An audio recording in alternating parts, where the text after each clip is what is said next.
right, so today I'm going to show you how to go from this to that. Shoechainz.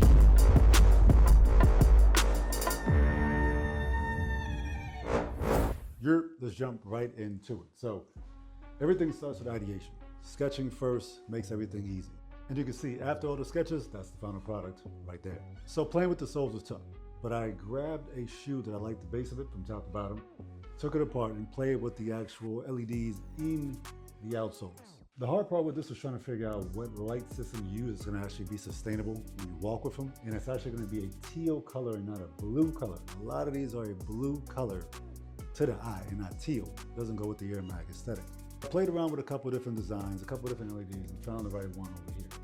I also tried a different one, like a really thick LED, but that was just too thick, but it looked great. Next up, making the upper. So with the upper, I used that base to get the patterns off, but I kept the pieces that I wanted to keep, like the tongue. After that, we take the patterns, we cut it up, we make it match to the actual shoe, so it's easy. It's just one-to-one for the most part.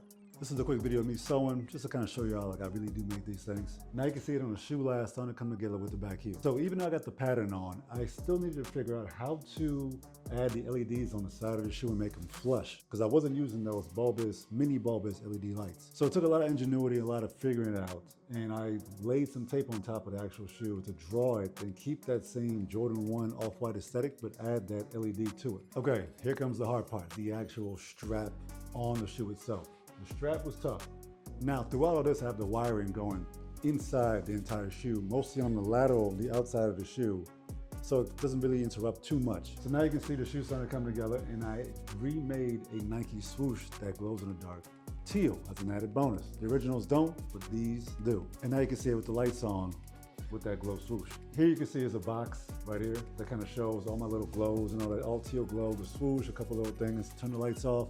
You see how bright it is. So it's a very powerful teal glow swoosh, which adds to it. You don't even need the lights on. As long as you get in some daylight and you go somewhere dark, you're gonna see it. Man, I even played with the swoosh being inside of the actual outsole itself. Look kind of tough, that glow in the dark swoosh inside the outsole. So, but I was like, nah, I ain't gonna do that. So after getting everything put together, here goes the final shoe.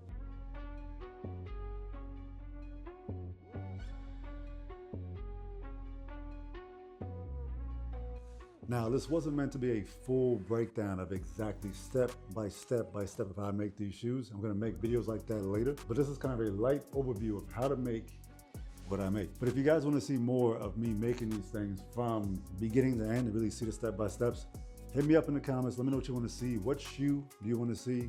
What type of creations? What type of LEDs, glows, and all that? I'll make the videos. Let me know. Comment below. And lastly, don't forget to like, subscribe. I got a lot more coming. I got a bunch of videos already recorded, already edited. Just gotta upload them on a weekly or monthly basis, depending on how things move. But yeah, let me know what your thoughts on this shoe and everything and the way it came together. I'm making one for me in my size, a size 15, because I need one. And that's it, man. Hope y'all enjoyed it. Till next time, later.